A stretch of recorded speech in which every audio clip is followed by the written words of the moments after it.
All right, we study in this video two special functions that are defined in terms of integrals.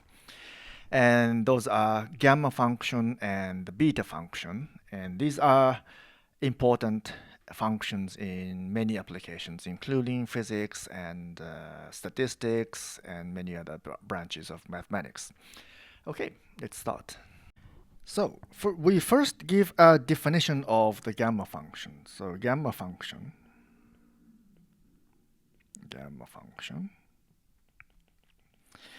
denoted as gamma. So this is a Greek letter gamma of s. So here it is. It's defined as in terms of an integral. That is integral from 0 to infinity of this function, exponential of x and x to the power of s minus 1 dx.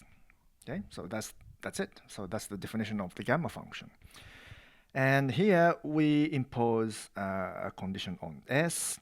So s should be the domain of gamma function is between 0 and positive infinity. Note that this gamma function is not a function of x. It's a function of s here, which appears here inside this integral. So far so good. But the problem is, does this integral really converge? Doesn't it diverge? So that if it diverges, then this definition doesn't make sense. So we have to ensure that this integral converges. So let's prove that.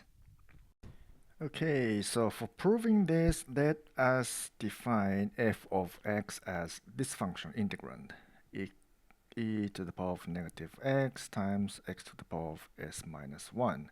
And we assume s is positive, okay, because of this.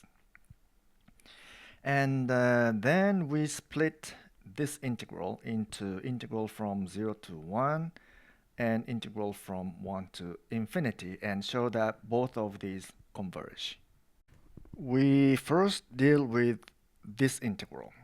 Okay, for that, let us consider f of x times e to the power of x over 2, which is, so if we multiply this to this, we get x to the power of s minus 1 over e to the power of x over 2.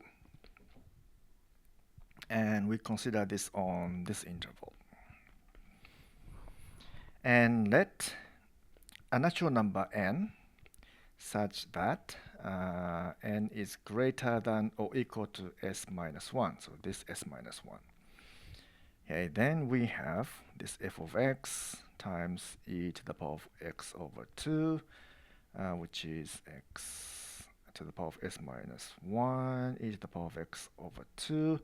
And this is less than or equal to x to the power of n. So this, because of this, and we are considering x greater than or equal to 1. So we have this inequality here. Now, and we can see that this function converges to 0 as x goes to infinity. And this should be easy to see because this denominator is the exponential function here, but the numerator is just a polynomial function. So exponential function diverges far faster than any polynomial function. So this should converge to 0. But if you doubt it, then you can prove this by using L'Hopital's rule and applying L'Hopital's rule n times. So after application of L'Hopital's rule n times, the numerator will be just 1, and the denominator stays exponential, right? So it's easy to see that this converges to 0. So since this function converges, it must be bounded, right? So there is some positive constant c that is an upper bound of this function. But this function dominates f of x times e to the power of x over 2. So that means this function on the far left-hand side is bounded also by some constant c. So by using this upper bound, we have this inequality about the function f of x. C times, so divide both sides by this, and we get c times exponential of negative x over 2. Now, let's integrate both sides from 1 to infinity. Okay, from 1 to infinity. And this right-hand side is equal to c and the exponential of negative x over 2, negative 2 from 1 to infinity.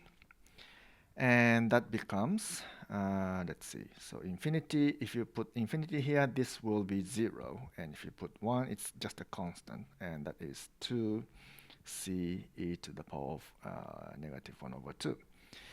So this is constant and definitely less than infinity. So that means this integral converges. Okay, so next we consider integrating from 0 to 1. Okay, for that, let's see, f of x times x to the power of 1 minus s. So if you just substitute the definition of this, and we just get exponential of negative x. So on this interval between 0 and 1, so it's including, not including 0, but including 1, this is less than 1. So that means f of x is less than e to the power of s minus 1. So if we divide both sides by this, we get this inequality. Now let's integrate both sides from 0 to 1. Then we have, we keep this inequality, and x s minus 1 and x. So this is x to the power of s over s, and 0 to 1, that is 1 over s, which is definitely, since we're assuming that s is positive, strictly positive, then this is a constant less than infinity. So that means this integral also converges. Therefore, the gamma function also converges. So it's well defined. Okay, now that we know gamma function is well defined, let's study its properties. Let's write the definition again. So gamma function is an integral from 0 to infinity of exponential of negative x times x to the power of s minus 1, where s is greater than 0. Okay, and from this definition, it's obvious that the gamma function is always positive, right? Nothing is negative here. So this is trivial. And the next interesting property of the gamma function is this. Gamma of s plus 1 is equal to s times gamma of s. So let's prove this.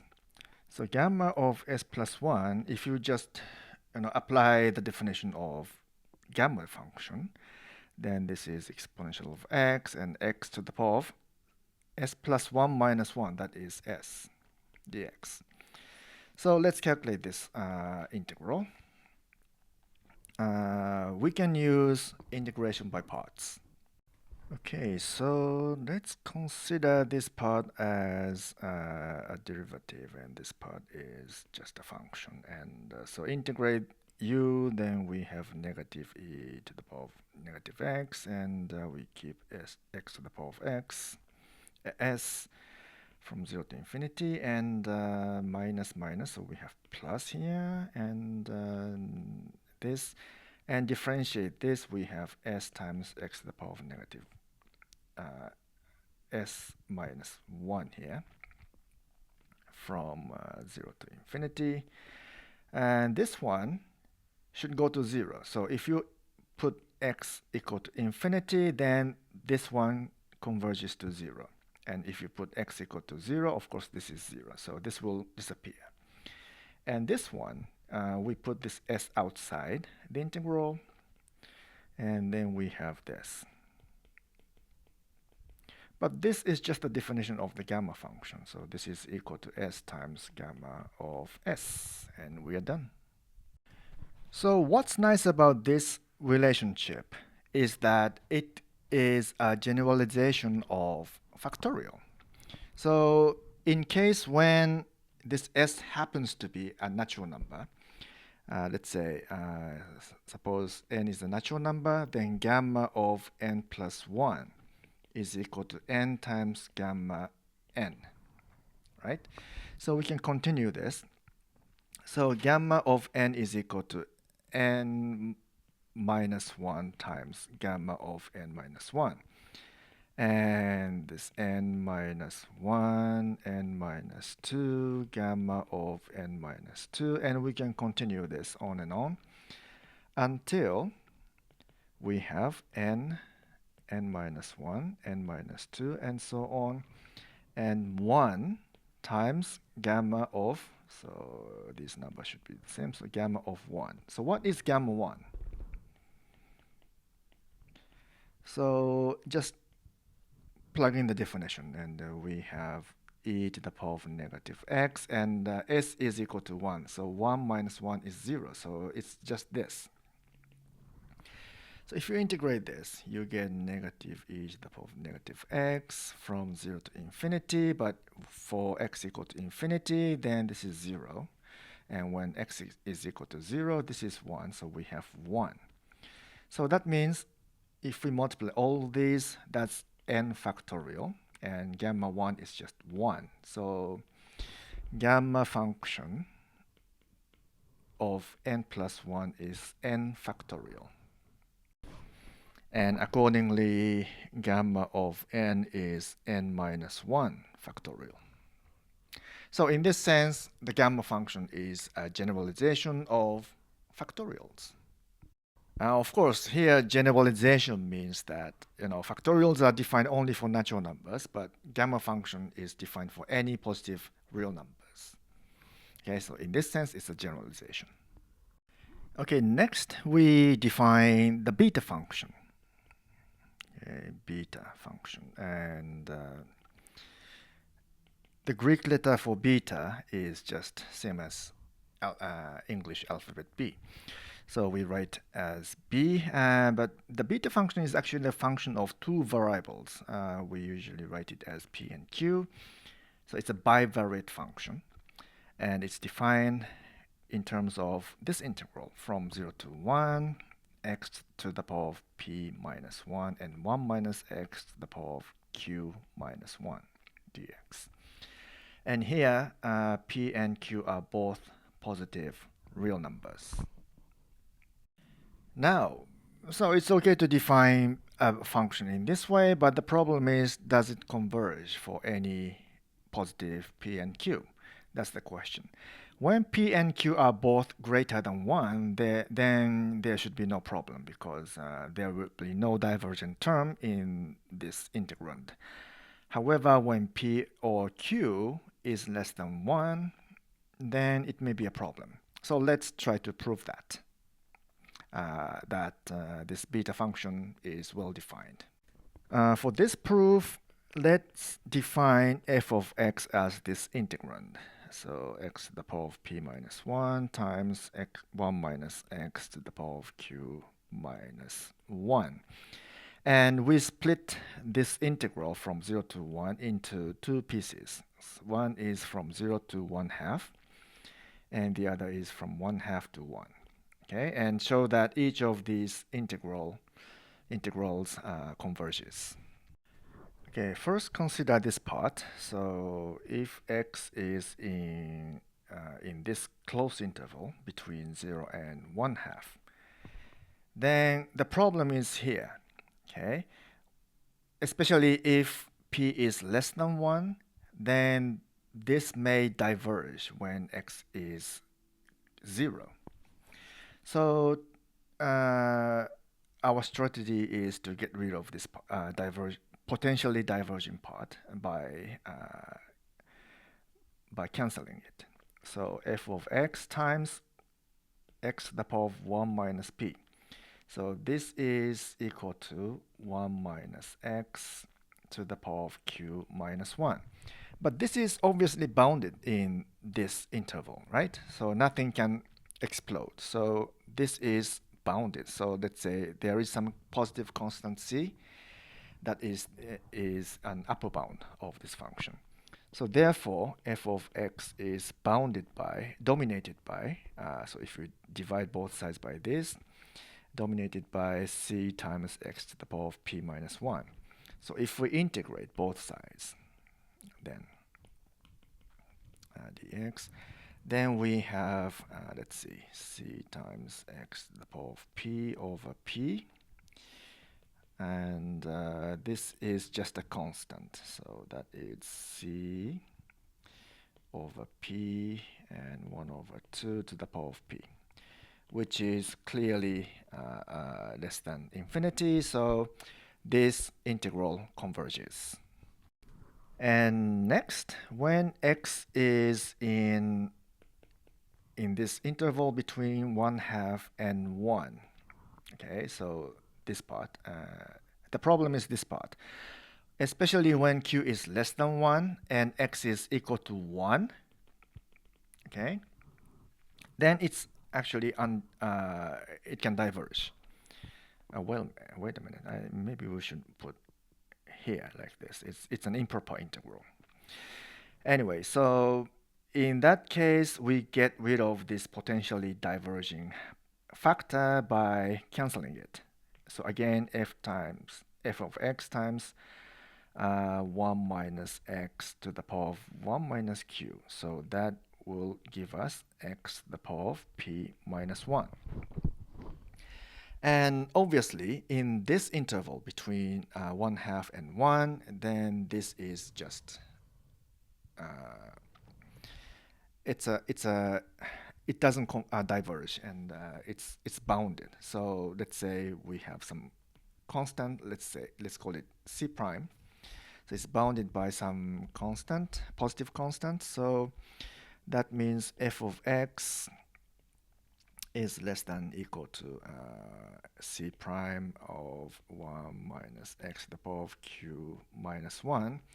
And if we integrate from 1/2 to 1, then you can again say that this will be less than infinity. So this integral converges, and therefore the beta function as a whole is well defined, and we're done. Okay, now that we know the beta function is well defined, let's study its properties. First of all, let's write the definition again. For convenience, it's integral from 0 to 1, x to the power of p minus 1, 1 minus x to the power of q minus 1. So obviously, for p and q positive, the integrand is always positive for x between 0 and 1, so this is always positive. So that's okay. And next property is that if we swap p and q, then we still get the same function. Okay, so let's check that. So b q p would be, according to this definition, would be x to the power of q minus 1 and x minus 1 to the power of p minus 1. Now let's change variables. So let's say y is equal to 1 minus x. So dy is equal to negative dx. And this is obviously injective, right? So if we plot it, x and y, if x changes from 0 to 1, sorry, it's not this, but it's 1 minus x, so it looks like this. So y changes from 1 to 0. So this is injective, and so this becomes 0 when x is 0, y is 1. When x is 1, y is 0. And x is equal to 1 minus y to the power of q minus 1, and 1 minus x is y, p to the power of 1. And negative sign here, so we have negative 1 dy. Okay, so if we swap this upper bound and lower bound and take into account this negative sign, we have 0, 1. And let's swap this order, and y p minus 1, 1 minus 1, q minus 1 dy. So, so this variable of integration is just a label, and so whether we write it as y or x doesn't matter. So this is just the beta function of p and q. So we are done. It's symmetric. Okay, next property is beta of p and q plus 1 is equal to q over p beta p plus 1 q. Okay, let's show that. So this one is equal to this. X to the power of p minus 1 and 1 minus x to the power of q plus 1 minus 1 is q. To show this, we have p in the denominator. So let's calculate this here. So this is p beta p of q plus p and q plus 1. So this is it. So if we can show that this thing is equal to q times beta of p plus 1 and q, then we are done. Okay. So now let's look at this. So we have p here and x to the power of p minus 1 here. So it looks like, it's suggesting that we should consider something like this, x to the power of p prime, right? So we can use integration by parts.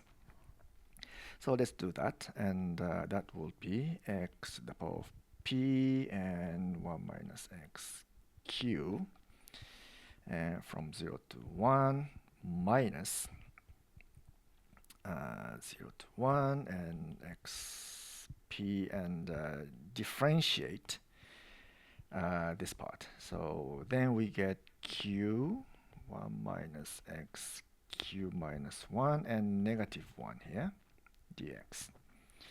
So we have negative here, and if we put 1, this is 0. If we put 0, this is 0. So either way, this is 0, so it will be gone. We have negative, so we have positive here. And let's put this q outside, and x to the power of p, and 1 minus x to the power of q minus 1 dx. So of course, p is equal to p plus 1 minus 1, right? So this is equal to q times beta of p plus 1 and q. And we are done. Okay, finally, let's see an application of the beta function, and which is useful for calculating some integrals of trigonometric functions. Okay, so suppose a and b are greater than negative 1, and we have the following equality. Integration from 0 to pi half sine to the power of a and times cosine to the power of b. So this integral can be expressed as 1/2 of beta function of a plus 1 over 2 and b plus 1 over 2. So to prove that, we start from the original definition of the beta function. So beta function of p and q is defined as this: p minus 1 and 1 minus x q minus 1 dx. Now let's substitute the variables, And for that, let's see. Let's put x equal to, we want sine and cosines. And of course, we know this famous identity. And we want to use this. So we have, in this definition, we have 1 minus x. So we might have 1 minus cosine squared theta is equal to sine squared theta. So maybe, this looks similar. Maybe we can use this. Okay, so let's put x equals to sine squared theta. Sine theta squared. So this is injective because, when x goes from 0 to 1, then theta can go from 0 to pi half, right? So let's see.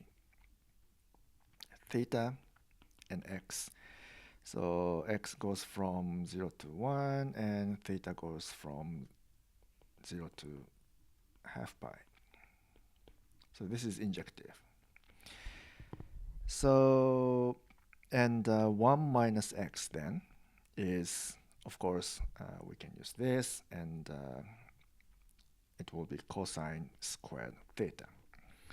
And dx is 2 sine theta cosine theta, chain rule, and d theta. Okay, so let's substitute this. So that will be from 0 to pi half, and let's see. So sine squared theta to the power of p minus 1, and this one is cosine squared theta to the power of q minus 1, and dx becomes this, 2 sine theta cosine theta d theta. So 2 here, p minus 1 here. So that's sine theta, 2p minus 2, and cosine theta, 2q minus 2. But we have this one and this one. So if you multiply this here, it will become 2p minus 1, and this one becomes 2q minus 1. And we have 2 here, d theta. Okay, now let's put